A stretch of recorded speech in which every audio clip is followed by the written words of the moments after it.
Hi friends, మీకు ఒకటి చెప్తాను. ఒక ఆవిడ ఇంటి పక్కన ముగ్గురు మనుషులు కూర్చొనున్నారు.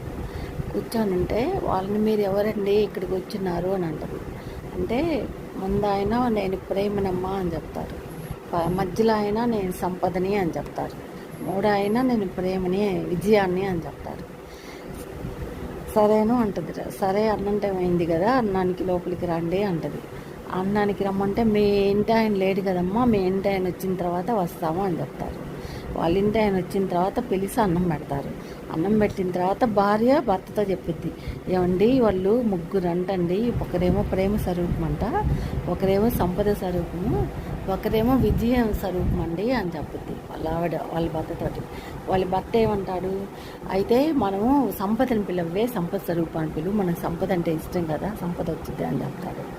ఇంకప్పుడు భార్య ఏమంటుంది, సంపద వచ్చిన తర్వాత విజయం రాకపోతే, విజయం వస్తే సంపదతో పాటు విజయం కూడా ఉండాలి కదండి, విజయాన్ని కూడా పిలుద్దామని ఉంటుంది. ఇంకా అంతలో వాళ్ళ పాప ఉంది. వాళ్ళ పాప ఏమంటుంది, అమ్మ మీకు అసలు తల్లిదండ్రులారా ముందు ప్రేమ ఉండాలి, ప్రేమ ఉంటేనే ఆ సంపద విజయం రెండు సార్థకం అవుతాయి అని కూతురు చెప్పిద్ది. కూతురు చెప్పంగా ముందు ప్రేమను పిలవండి అని చెప్పిద్ది. ఇంకా ప్రేమను పిలుస్తారు. ప్రేమను పిలిస్తే ఆ ప్రేమ చుట్టూరు సంపద విజయం రెండు వస్తుంది.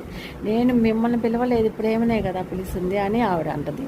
అప్పుడు వాళ్ళు ఏమంటారు తెలుసా, సంపద విజయం అనేవాళ్ళు ప్రేమ అనేది ఎక్కడుంటే మేము అక్కడే ఉంటామమ్మా అని వాళ్ళు చెప్తారు. దాన్ని బట్టి ఏమర్థమైంది, ప్రేమ అంటూ ఎవరినైనా ద్వేషించకూడదు, ప్రేమించాలి అని.